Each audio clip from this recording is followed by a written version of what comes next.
मोदी सरकार के नए कृषि कानूनों के खिलाफ किसानों के आंदोलन का आज 47वां दिन है।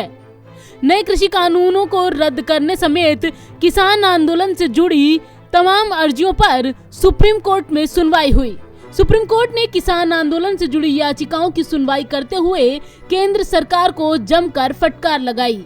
मामले की अध्यक्षता chief justice of India एस.ए. Bobde की अगुवाई में हुई। सुप्रीम कोर्ट ने सरकार से दो टूक कहा है। जिस तरह से सरकार इस मामले को हैंडल कर रही है, हम उससे खुश नहीं हैं। हमें पता नहीं कि आपने कानून पास करने से पहले क्या किया।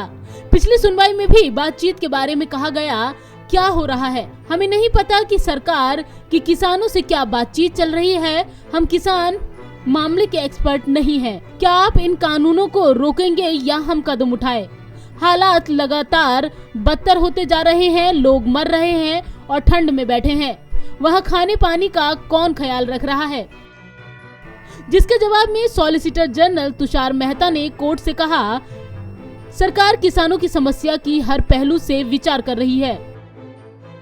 जिसके जवाब में सॉलिसिटर जनरल तुषार मेहता ने कोर्ट में कहा, सरकार किसानों की समस्याओं की हर पहलू से विचार कर रही है।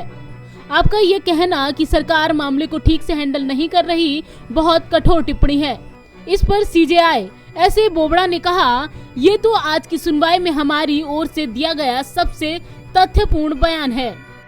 सुनवाई के दौरान सरकार के वकील और अटॉर्नी जनरल के वेणुगोपाल ने कहा कि अदालत का इतिहास रहा है कि वो कानून पर रोक नहीं लगा सकती। के वेणुगोपाल ने कहा कि कोर्ट तब तक संसद के कानून पर रोक नहीं लगा सकती जब तक कानून विधायी क्षमता के बिना पारित हुआ हो या फिर कानून मौलिक अधिकारों का उल्लंघन करता हो। इस पर जवाब देते हुए कोर्ट ने कहा कि हम कानून पर रोक नहीं लगा रहे, लेकिन उनके अमल होने पर रोक लगा रहे हैं। इस पर अटॉर्नी जनरल ने सवाल किया कि कोर्ट किन हिस्सों के अमल होने पर रोक लगाएगी। तो इस पर कोर्ट ने जवाब देते हुए कहा कि इस बात को हम दोहराना नहीं चाहते, लेकिन कोर्ट कानून पर रोक नहीं लगा रहा है। अदालत में सरकार की ओर से कहा गया कि अदालत सरकार के हाथ बांध रही है। हमें ये भरोसा मिलना चाहिए कि किसान कमेटी के सामने बातचीत करने सामने आएंगे। किसान संगठन की ओर से दुष्यंत दवे ने कहा कि हमारे 400 संगठन हैं, ऐसे में कमेटी के सामने जाना है या नहीं, हमें ये फैसला करना होगा। जिस पर अदालत ने कहा है कि ऐसा माहौल ना बनाए कि आप सरकार के पास जाएंगे और कमेटी के पास नहीं।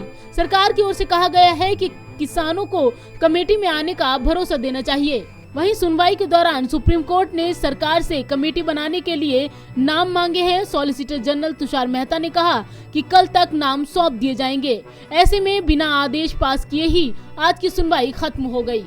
आपको बता दें कि 8 जनवरी को किसानों की इस सरकार के साथ 8वें दौर की बातचीत हुई थी, लेकिन इस बातचीत में भी कोई समाधान निकलता नजर नहीं आया, क्योंकि केंद्र ने विवादास्पद कानून निरस्त करने से इनकार कर दिया।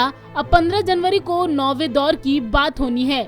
इस बीच किसान नेताओं ने साफ कहा है कि वे अंतिम सांस तक लड़ाई लड़ने के लिए तैयार हैं और उनकी घर वापसी सिर्फ कानून वापसी के बाद ही संभव होगी। पंजाब केसरी ग्रुप के लिए संगीता सिंह की रिपोर्ट, दिल्ली।